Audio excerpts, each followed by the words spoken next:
Hi, my love. Welcome to the Gemma Hanley podcast. My name is Gemma. I'm your host. This is the space where I have honest conversations about overcoming anxiety and overwhelm so that you can calm your nervous system and feel really confident and happy and calm from within yourself.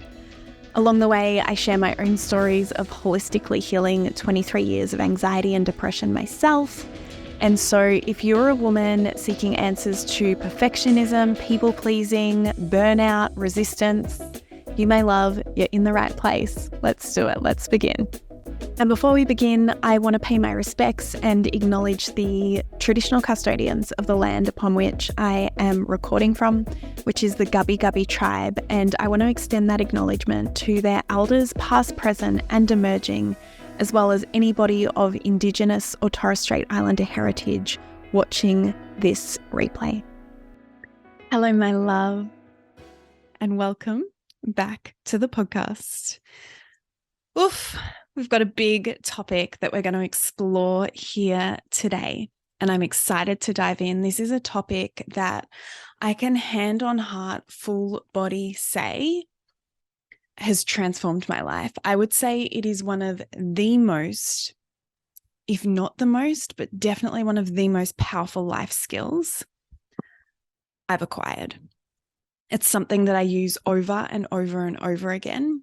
And it's been really interesting sitting and just taking a moment to think about what I want to speak into around this topic of self-sabotage. Because the concept and the understanding I had of that language and what that is, like probably as recent as 4 years ago, is just worlds apart to where it is now. But I want to be able to speak into it based on where I know some of you are at, because this is a requested topic. It was a topic when I first shared that I was starting the podcast that came up. And it's a topic I've been chatting to you about. My audience in DMs and through the question boxes you've been sharing with me. What do you want in this episode? Right. So I'm going to journey you through that because self-sabotage with my clients is not language that I actually use, but it is language that they come into my space with, and I was exactly the same. So that's where the conversation is going to start. And I want to begin, I've already begun. I want to extend the beginning by saying a couple of things. One is, I think that when this topic or when this component of psychology is deeply misunderstood, it can be in and of itself the one missing puzzle piece to a healing journey, to a growth journey, to a woman having exactly what it is that she wants, right? Especially if she's self-aware, she has tried a number of different things. It's like a given that she's ready to show up. She's just like, show me what it is that I have to do. Show me what it is that I'm not seeing, because I am ready. I'm ready to see it and I'm ready to face into it. But I just need to know what that is, because I've tried so many different things. I've only gotten so far and my belief is really wavering. I have this stack of evidence of all the reasons why I can't have what I want. I can see other people doing seemingly similar things and they're getting what they want. So what is going on here? Yeah. So that's the first thing that I want to say, is that I just want to emphasize how big and how important the understanding is around this piece of growth. Yeah. Self-sabotage, or as I call it, and as I relate to it, resistance. Right. And the second piece is I really, really just want to extend such heartfelt empathy to any woman who is listening to this and just feels like she is at her wit's end, and she's shown up and she's tried, and the desire within her, and this might be you, the desire within you is undeniable. Like, it is so clear to you what it is that you want from life. It is so clear to you that you're prepared to do the work. And it just feels so confusing and so mind-boggling and so defeating and actually so scary to believe again in trying again, in reigniting that spark, in moving towards what it is that you want, because there's been so many times where it's just felt like you only get so far and then it collapses, or you only get so far and then you, inverted commas, fall off the bandwagon. Yeah. And this concept that I'm going to be speaking into today, it extends into every single element of our life, right? Whether that is our relationships, whether it is money, whether it is our career or business, whether it is our health, whether it is, our lifestyle, whether it's diet, whether it's food, whether it is just, this big, beautiful, delicious vision that you have for your life, that has lots of little pieces to it, but none of them seem to be progressing too quickly or too far ahead. That's fucking hard. And I've been there. Where I've allowed myself to fully believe. I've allowed myself to be fully on board. I've invested in the support that I thought I needed, or courses or books, or, I've spent the time journaling, and I've spent the time listening to podcasts, going and watching people speak, and still just feeling like, what the fuck? Yeah. And questioning, is this me? Like, this must be about me, because other people have the results that I want. I don't have them. I'm showing up. I'm pouring my heart and soul into this. So what is this about? And that is the conversation, my love, we're going to be having today. Warning. There's potentially going to be some triggering parts to this conversation, right? Because when, inverted commas, self-sabotage, I'm going to start switching that language out gradually in this conversation to resistance, because that's what it is to me, and that's how I speak about it. It's way more natural to me. When we start having conversations about why self-sabotage or resistance is present, does it require us to look more deeply at our shit, to raise the level of self-honesty, to maybe have things reflected back to us that hurt, are hard to hear. And they're hard to hear because we can sense, even if we're not ready to admit it, we can sense there's some truth in that. There's some resonance in it within our body. Yeah. And it's also a conversation. There's a whole module of this inside Reveal and Rise. And without doubt, the feedback that I get from the women inside there is that it is the most mind-boggling, difficult to grasp, neurologically scrambling concept for them to work with, right? It flips their model of the world, their perceptions, the stories they've been telling on its head more than anything else that I teach them. And so this conversation requires patience. It requires self-compassion. And I invite you, if a trigger does come up, or if you feel personally assaulted by some of the things I'm discussing, to do your best to remain open. Yeah, to do your best to revisit this, to do your best to inquire within, what might that be about? I want to talk now about the function of self-sabotage and resistance, right? Because every way of being, every behavior, every thought path, everything we can see within ourselves has a purpose.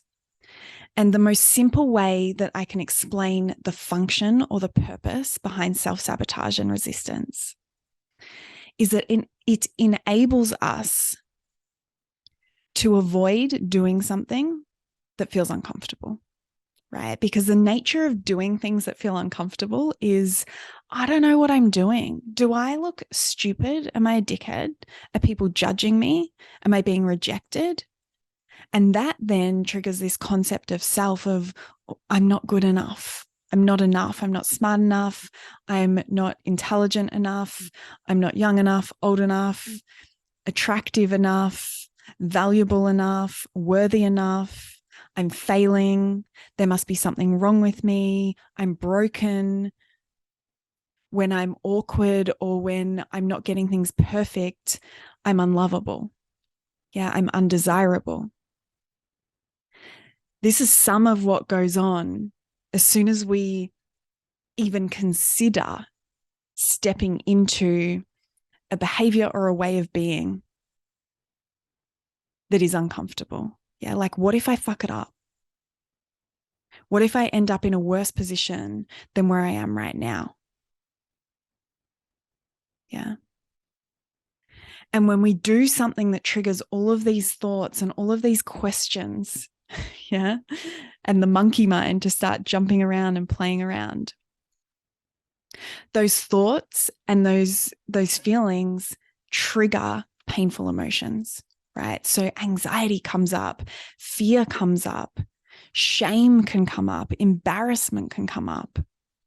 And if you don't have the skills to know how to feel and process and move and release those emotions, you're limited in the coping mechanisms that you have to respond to feeling uncomfortable, right? To respond to feeling like there's something in pain with you. There's something wrong with you, or the pain. Yeah. And so from there, from that feeling of, I don't know what to do with this, which by the way, might not be a conscious recognition. This can be happening so fucking quickly that you haven't even begun to even take the first step into this behavior or state of being that moves you closer to what it is that you say you want, right? It can just be the contemplation of taking the first step, and the nervous system and the neurology is just taking off. Yeah. And so if you don't know how to deal with that overstimulation or how to respond to the discomfort, you then go back into that cycle again of like, oh yeah, there's definitely like something wrong with me. I'm definitely not enough. I definitely don't know how to do this. I'm definitely going to fail at this, right? And then we get the next layer of emotions. Maybe there's anger. Maybe there's frustration. Maybe there's resentment. Maybe there's bitterness. There'd definitely be confusion. Yeah. And then maybe we're shaming the shame. Right? And that's not comfortable to sit in. And so having this conversation, I'm hoping you can begin to understand, and I can definitely understand, that it makes sense that we begin searching for ways to remove ourselves from that emotional pain and from that discomfort, right? And if we don't know how to go into and feel and alchemize and resolve the discomfort and emotional pain, then we're going to use numbing tools. Yeah, because it'll be the most brilliant and resourceful way that we have available to us to respond. And so that can look like endless scrolling on social media. That can look like going to the fridge and distracting yourself with food. That can look like filling your schedule. So you're just going from one thing to the next thing, to the next thing, to the next thing, so that you're never left in this place where you have to be present with yourself, or you have to be still, or you're so overstimulated that those emotions or that discomfort is muted. Yeah. There's so many different ways that we can numb and we can respond. Another one is, just numbing our truth, pretending it's not there, telling the story that what it is that we want all of a sudden isn't that important. Oh, well, maybe it's not for me. Yeah. Do I really want that? Right. And it's a protective mechanism of the nervous system too, where it numbs out. So you literally can't access that desire, or you feel like you can't access that desire, because you would have to move through and feel the painful emotions before you could come back into that feeling of connection towards what it is that you want. And this is why so many women come to me when they've tried brain retraining and it hasn't fucking worked. Brain retraining is actually a very big component of my own training and qualifications. But if I was to like take that part and only teach that part, it would be like me taking, like, say, I've got this stack of books that my microphone is sitting on right now. So it'd be like me taking the book off the top here and only reading 4 chapters of, say, a 16-chapter book, right? And then just disregarding the other 12 chapters. Healing and growth doesn't work like that. You can't think better thoughts. You can't ignore part of your reality. Yeah. The nervous system matters. The authentic expression of your truth in all forms of how it's showing up matters. Yeah. Anything other than being with the whole experience of what is present in both the mind and the body and learning how to respond to that as opposed to numb it is not going to take us very far. And in fact, I'm so serious about this that when we only focus on like, I'm only allowed to feel these happy things, I'm only allowed to say these positive things, I'm only allowed to focus on what I want, right? But then we know in the background, there's like actually this intelligence that's surfacing and communicating to us through pain, because pain is what makes us pay attention. Yeah. Whether it's symptoms or emotions. And it's there saying like, please don't abandon yourself. Please don't ignore yourself. Please don't reject yourself. Because when we're being selective like that, what we're actually inherently saying and how we're treating ourselves is, so these parts over here, they're welcome, they're okay, they're lovable, they can be here, right? But when you're struggling, when you don't know an answer, when you are feeling in pain, when you are anything other than positive, bubbly, happy, and inverted commas, successful, well, that part of you is not okay. It's not welcome. It's not lovable. It needs to be shoved down. And you're essentially saying to yourself, I'm not okay. I'm not lovable. It's not okay to be who I am. Right? And that is going to cause insane conflict internally. So that's the function of resistance. That's the function of self-sabotage, is that it's actually there in a very, very protective nature, protective way. It's showing up because you're hitting the threshold or the limit of how you know to hold and process pain or discomfort, right? But what I know to be true is that we can increase that threshold very easily and quite quickly.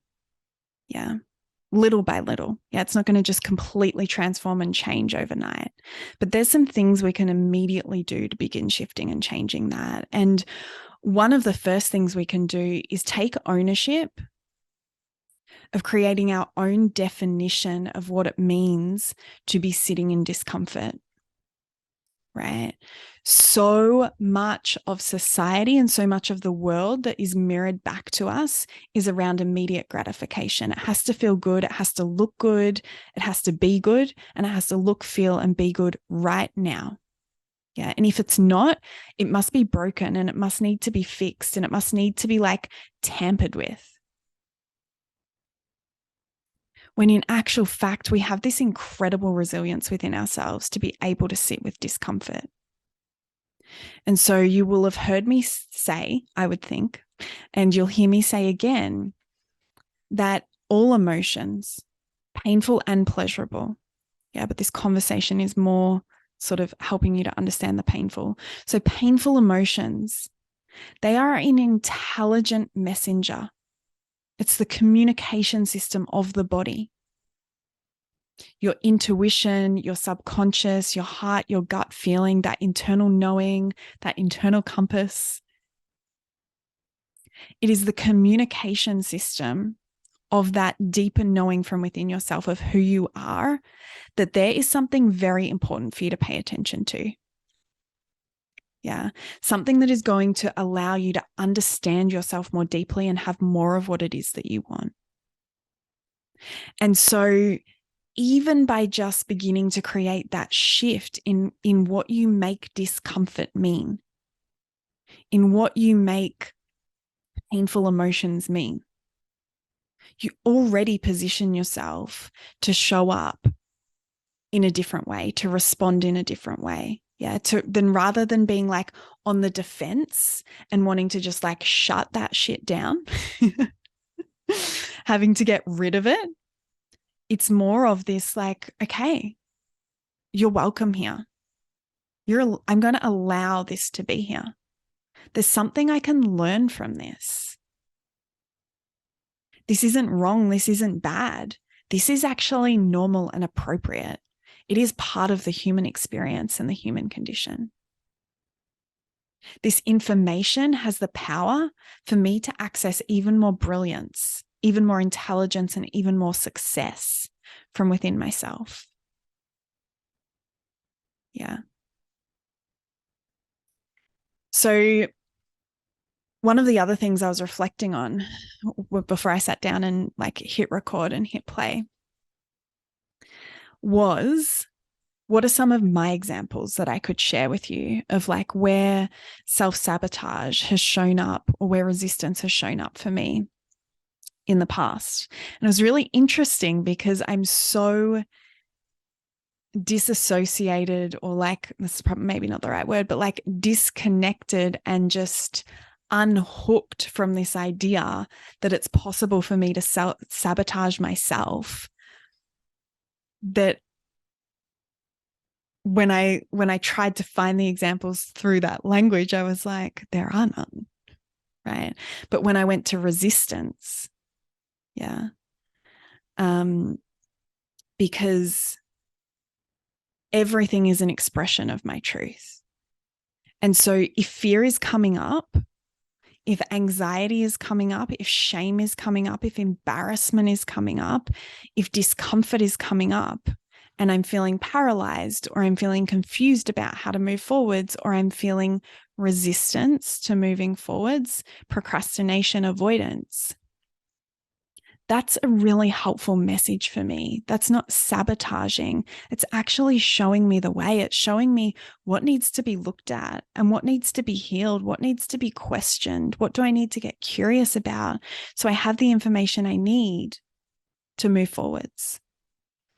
And one of the reasons that I share that I think this is the most missed step in healing and growth is because it's very much like a data collection step. It's not a let's leap into action and change this thing now step.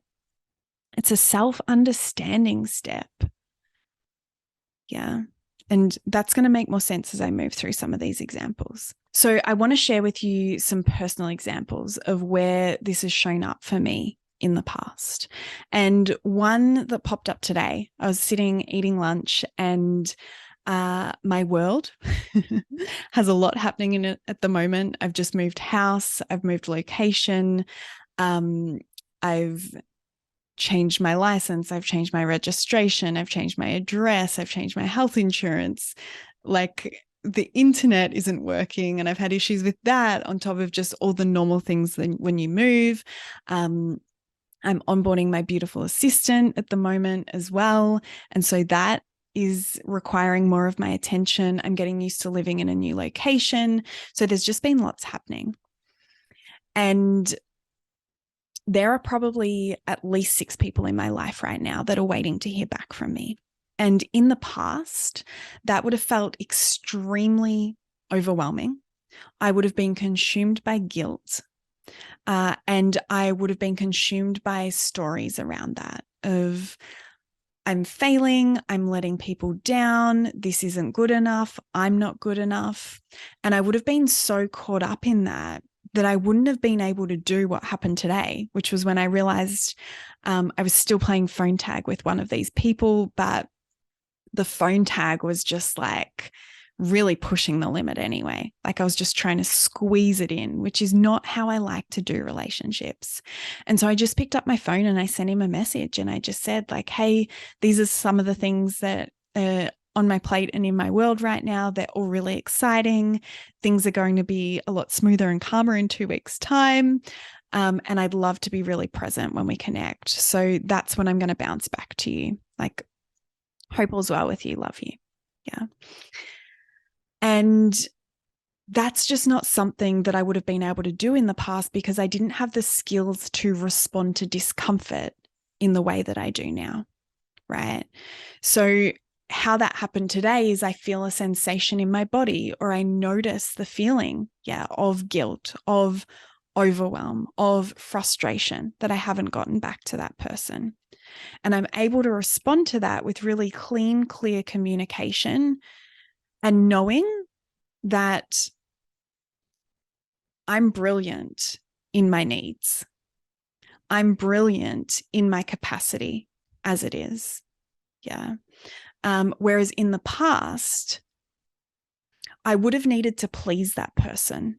I would have needed to control and manipulate the situation to make sure the conversation still happened so that I wouldn't be judged, or I wouldn't be rejected, or I wouldn't be perceived in a way that I didn't like, because I didn't feel confident and happy and worthy and like an incredible woman from within myself.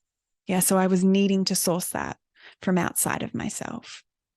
And we're moving into the second part of this conversation now as I'm giving you this example, because resistance and self-sabotage thrives when we don't have a tolerance for discomfort, or we don't know how to respond to discomfort, which I've talked about. But it also thrives when we don't know how to source our core human needs from within ourselves.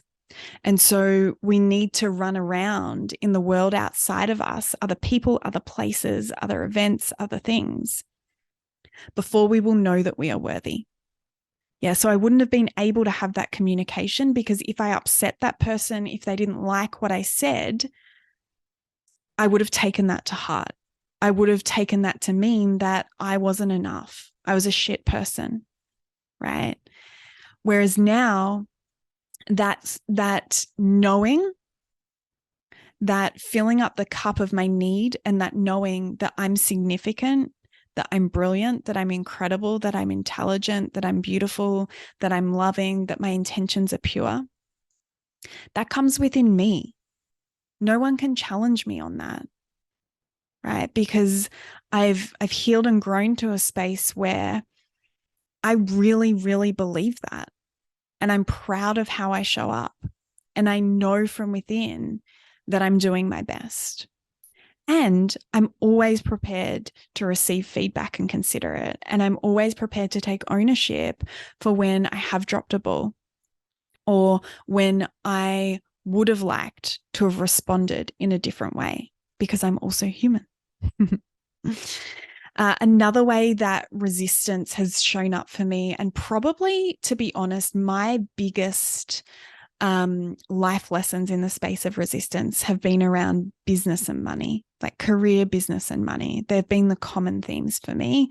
They've been what has felt hardest for me in my life. And they've been a really consistent desire. Yeah, which is often what our biggest teachers will be, because it's the thing we're most willing to devote to continue showing up to be committed and dedicated to. And so some of the ways I've journeyed through resistance in growing my business and with money, in the early days, I was working in a clinic. And I was hybriding. So half of my time I would be seeing clients, and half of my time I was helping to run a holistic health clinic, because I hadn't built up my business to support me as a full-time income yet. And I literally, if I was around the clinic and someone would see that I was working in the space of mindset, I would want to hide when I heard that they were inquiring about my services. Right? Because it was a new space for me. I didn't feel confident in that space. I didn't feel comfortable. I was still finding my feet. I was finding my voice. Right? And so that discomfort was a lot to respond to. And one of the ways that I intrinsically, naturally wanted to respond was by like hiding and shrinking, by not being seen. Other ways that it's shown up with resistance in growing has been, this fear. Yeah, that's the best word. This fear of responsibility, like heavy responsibility. So around money, some of that, what that's looked like is like, what if I don't do my taxes right? Or like, what if my bookkeeping is wrong? And then I end up with this massive bill and I don't know how, like, where's the money going to come from for that? And like, it totally destroys everything that I've built. Yeah. Or another way that that's shown up, this fear of responsibility, is like, what if my book gets so full and I get so busy that I can't do it all myself? And, that means I end up cutting corners with sleep and I don't have time to have fun and I don't have time to go on holidays. And so that I used to feel resistance and I had to work through. That would hold me back from like showing up online. It would have in the past held me back from doing something like starting a podcast, right? Because I was like, well, yeah, I want to build this business, but simultaneously there's this fear, there's this level of unsafety from within me at a deeper level that if I do that, I'm going to lose some of the things that are really important to me. So there's a conflict in my values. And it's really interesting, like, and something that I am a big believer in, and I say all the time, is that this work that I teach, the inner work, mindset, emotional intelligence,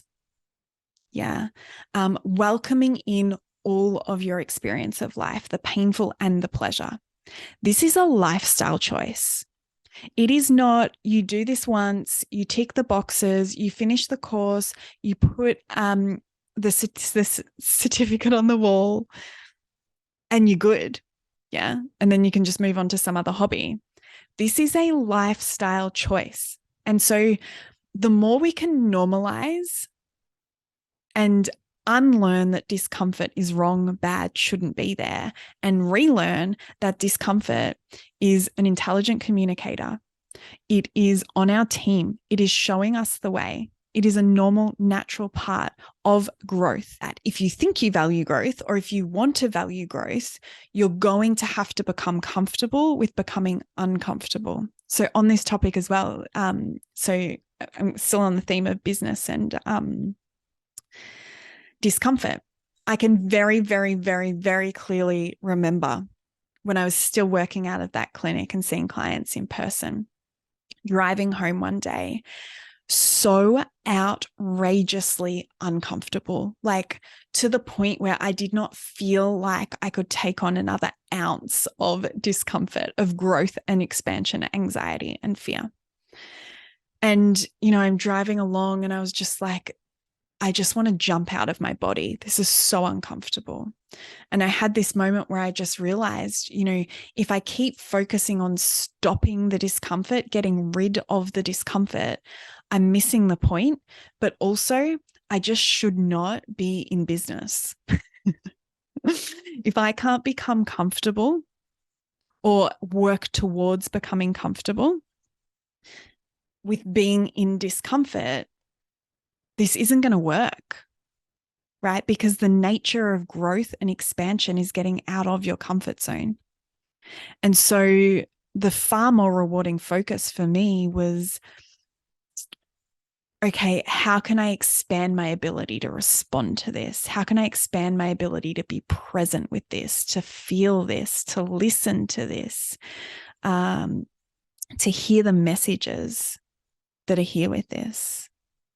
And to get a really deep understanding of how I can support myself with other forms of certainty around all of the uncertainty that's happening. So I can bring the certainty-uncertainty balance in my life back into more of a sweet spot. Yeah.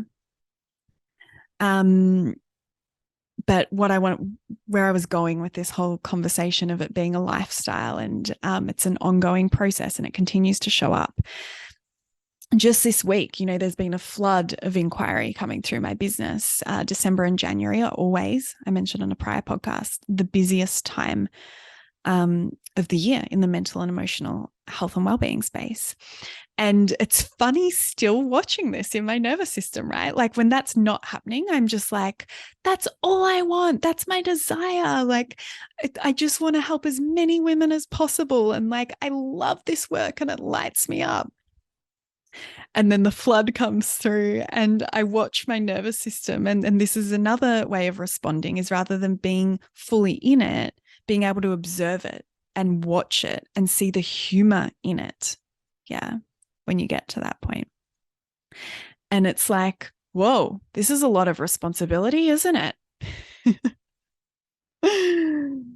And so it's like, it's not that these things, it's not that resistance is ever going to go away, but we get better at responding to it, right? Like I don't even notice that I'm already responding to it until I sit back and observe. It's like an autopilot response now because I've been doing it for so long. I very much value growth and expansion. And I very much, like, it's a non-negotiable for me that I am a representation and I am the embodiment of what it is that I am teaching in my space. Like, it is not on that I would be leading women in something that I am not doing myself. And so I feel that fear. I sit with my body and I ask myself, where is that sensation and what's it feeling like? And how does it want to be moved? And how does it want to be expressed? And does like my inner child have something she wants to say about that? Is there a tantrum she needs to feel seen and heard and felt in? Does she need to say some things and does she need to know she's been heard? What adult guidance and wisdom does she need to hear to be able to feel safe, to be able to feel like she can hold my hand and trust me as I guide her through this thing she hasn't been through before? Yeah. And so that, the money and business and career one has been a big one for me. Another one has been training and exercise. So some of you will know that part of my history, along with like 23 years of anxiety and panic attacks and depression and suicidal thoughts, was also chronic fatigue. And so I ended up so chronically fatigued off the back of some of those symptoms of anxiety and depression that I was in a wheelchair for 6 months, on the days that I felt well enough to be able to sit up in that and leave the house for a short amount of time. And it probably goes without saying, it was a very gradual build back into life from that. And for two reasons, training and exercise have only been fully reintegrated in the last year for me. One is it hasn't been the highest priority. Yeah. Like when I was recovering and looking at what my career was going to be, what I wanted to build a business around, I thought I was going to be a naturopath or nutritionist. I was such a nutrition nut, and I still am to an extent, but nowhere near as much. But, that was a huge component of where my time, energy, love, attention in the health space went, and healing my gut was a huge part of recovering as well. Chiropractic care, definitely like mindset and emotional well-being and regulating the nervous system and understanding my needs. And like, I just froth that shit. So naturally, when I've looked at the health space, those things have come easily. And I find it effortless to prioritize those things. Whereas exercise, I've had to work at prioritizing it. I'm loving it now. But the second part of it felt very scary to me because when I was becoming chronically fatigued, exercise was something that would constantly just worsen that state. And I had a lot of muscle pain and like DOMS, like excessive extreme DOMS after training when I didn't realize what was happening. And so there was a lot of fear. I would go as far as to say there was trauma around that I needed to move through and work through. So much anxiety would surface even just as soon as I would walk into a gym.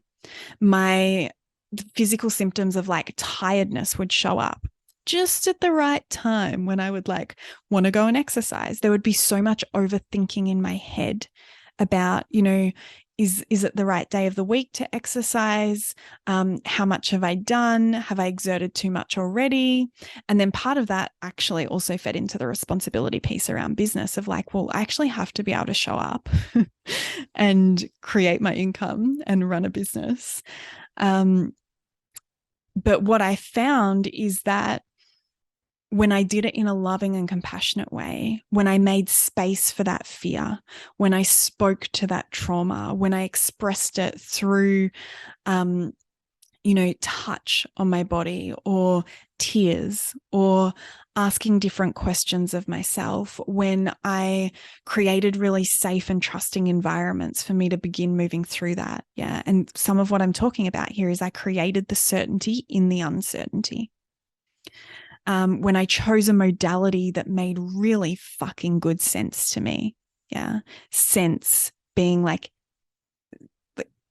intuition.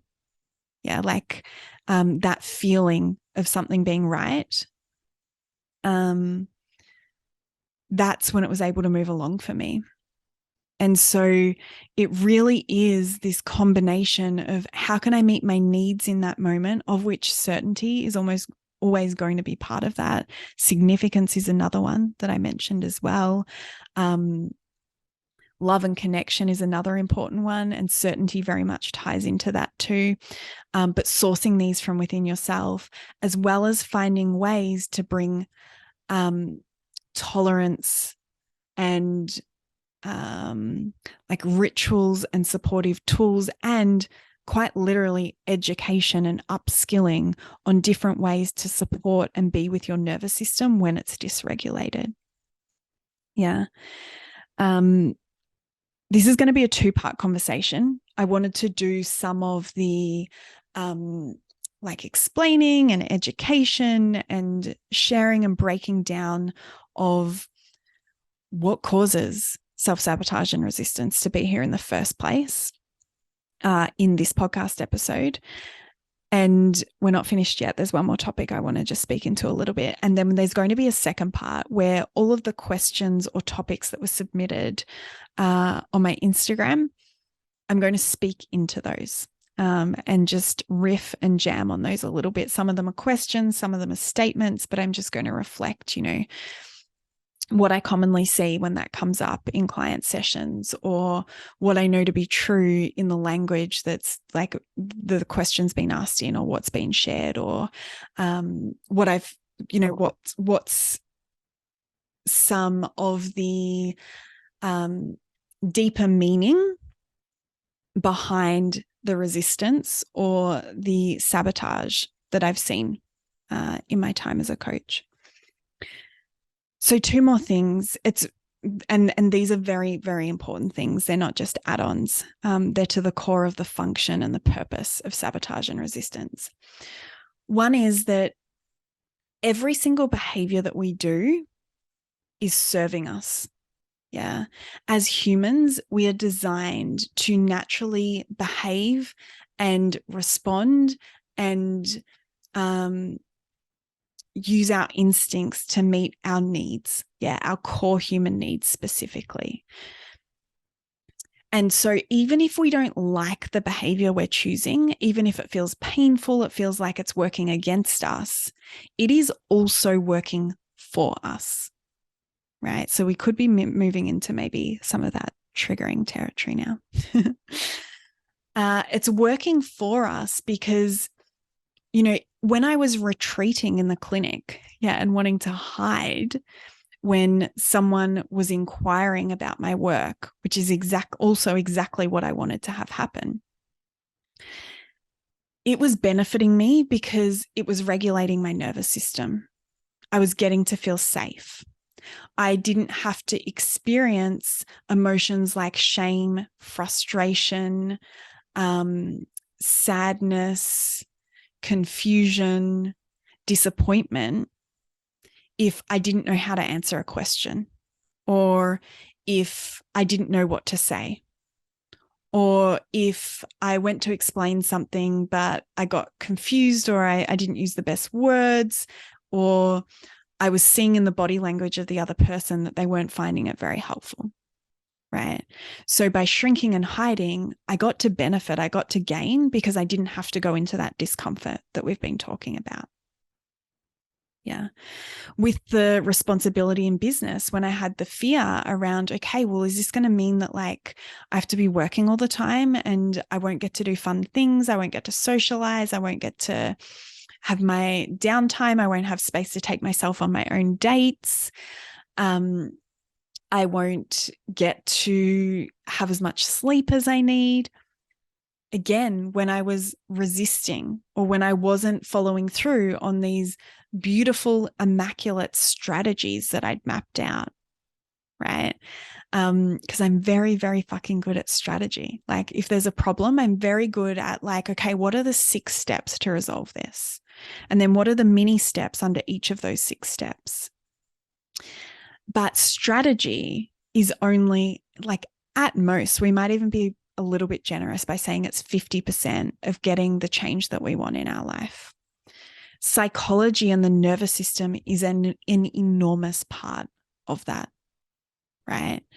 And so when all of this was going down for me, it was what was alive in my nervous system that was preventing me from following through on that strategy. So I had a great strategy. I had the best strategy. I wanted to go in that direction with all of my heart. But the body and the nervous system was like, cool, but just hang on a minute. We need to look at these things that feel scary, that feel expensive if you were to go down that path, that feel like things you might have to give up. And we're not so sure that we want to give those up. Yeah. We're not so sure we want to pay this cost of getting that desire. And I mentioned earlier, it's very much a data collection and a self-understanding exercise going into this resistance and exploring it. This is what I mean. Until we answer the questions of like, okay, what might I have to give up if I do go in the direction of that desire? What might I have to compromise on? What might I have to sacrifice? What might I actually have to do?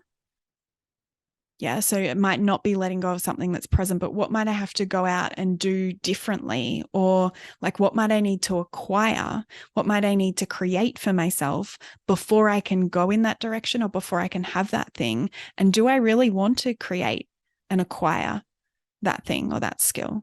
Yeah. Am I prepared to be patient? Am I prepared to play the long game?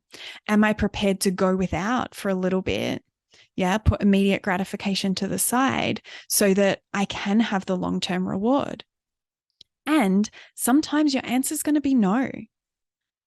Yeah. And so if we're trying to push forward with a desire or a goal or a vision that we have for our life, and underneath the surface, it's like, I actually don't want to pay the cost. I don't want to do the things that this is going to ask of me. I thought I did want this thing, but if it means that I have to do this, maybe I don't want it. And that's okay, right? You're allowed to change your mind. You're allowed to say no to different things. And the most powerful way we can do that is by acknowledging the flow-on effect. Yeah. So yeah, I can say no to this thing. And I have to also realize that I can't expect to have that goal or that desire if the steps to get there are not a good fit for me.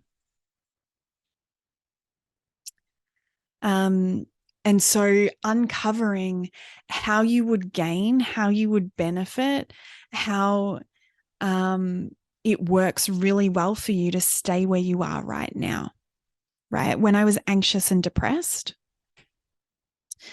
I didn't have to use my voice. Yeah. When I was feeling anxious, one of the things that was happening is that's because I was suppressing the truth of who I was. I didn't want to change my mind about big life decisions that I'd made, because my meaning of that was it meant I was a failure, or it meant that I was untrustworthy, It meant that I didn't know what I wanted. It meant that I was unlovable, right? And so instead of honoring what was true from inside of myself, I just kept creating a facade of what other people defined as successful, what other people defined or thought happiness meant. And so my body was expressing on my behalf. Yeah, my body was saying, we're not going to have this. There's better for us. Yeah, you are good enough. In fact, you are freaking brilliant as your most true, authentic, honest, open-hearted self-expression. And so to let go of anxiety, I had to be willing to start advocating for myself. I had to be willing to start speaking up about, well, this thing's right for me and this thing's wrong for me. I had to start thinking for myself rather than allowing others to tell me what was right for me or what I should do. I had to sit in the unknown if I didn't have answers and let that be okay. Yeah. I had to learn to say no when it would disappoint people. I had to learn to say no when other people wanted me to be someone who was not who I wanted to be. Yeah. And only when I was willing to do those things was I able to become regulated and happy and confident and calm and feel free from within. Yeah. And so if I hadn't have been willing to do those things, I would have needed to stay in an anxious state, but I would have gotten the benefit of not having to do those uncomfortable things. So it would have been uncomfortable from an anxiety perspective, but very comfortable in that I didn't have to speak up and reveal who I was as a person and cause conflict or rock the boat. With depression, it was very convenient for me because, again, I didn't have to figure out what I valued, and I didn't have to then craft my life and make changes and pivot and reverse decisions or break commitments that I'd made so that I could make sure my life came into alignment with what it was that I valued rather than what it was that other people valued. Yeah. I got to keep telling stories of the past. Yeah. When I was in a depressed state, which meant I didn't have to get clear on what I wanted the future to look like. And I didn't have to take responsibility for my future. I got to believe it was too hard. I got to believe that I had no influence and no power as an individual.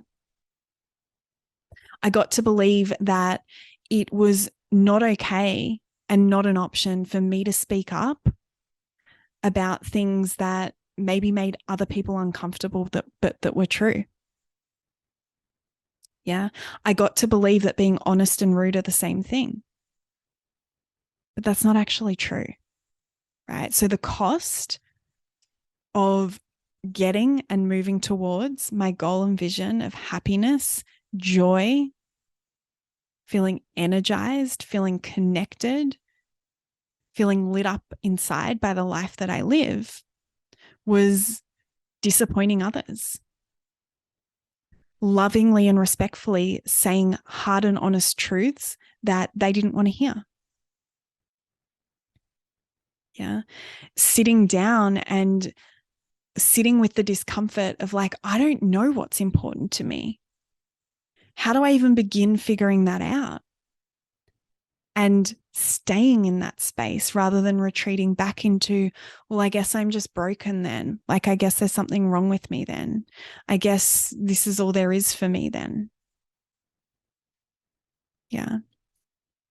So it's really important too that we look and get curious about how is the problem that I seem to not be able to escape or remove myself from or move forward from, how is it working really well for me? What do I get from maintaining it, as well as it being painful? I shared with you before, I was blacking out from panic attacks. I was experiencing suicidal thoughts. That was not fucking fun. That was not a good time in my life. Yeah. And in addition to that being one of the worst things I've ever and hardest things I've ever journeyed through, it was meeting my needs at that time. And to be able to shift it, I had to find a new way to meet my needs. Yeah.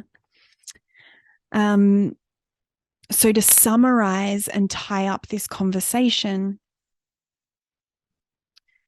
in order for self-sabotage and resistance to shift, there needs to be a willingness for us to embrace discomfort.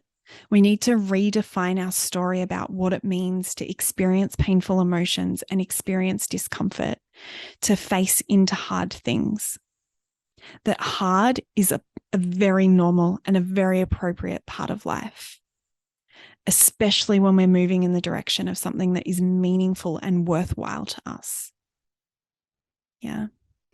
And that in order to move beyond it, it requires us to be able to self-regulate and self-source our needs. Yeah. So that we can switch out some of these other behaviors, so that we can become even more resourceful from within ourselves, so that we're not needing to use preemptive strikes or emotional punishment, yeah, or controlling or manipulative behaviors to get our needs met by other people. So I'm going to leave this conversation here, and I'm going to be back in the next podcast episode answering some of the questions, speaking into more of the specific examples that some of you shared, and offering some fresh perspectives on that as well. Thank you for being here for this conversation, my love. If you would like more free resources, if you'd like to learn about my programs or coaching opportunities, you can find all of that information at my website, gemmahanley.com. I'll link it below in the show notes. And if you would like to connect daily, head over and find me on Instagram. My handle there is Gemma E. Hanley, and I reply to all of my DMs there personally. If you enjoyed this episode and found it valuable, please share it with someone. You never know who needs to hear one little thing to take their day from feeling stuck and heavy to light and free. See you on the next one.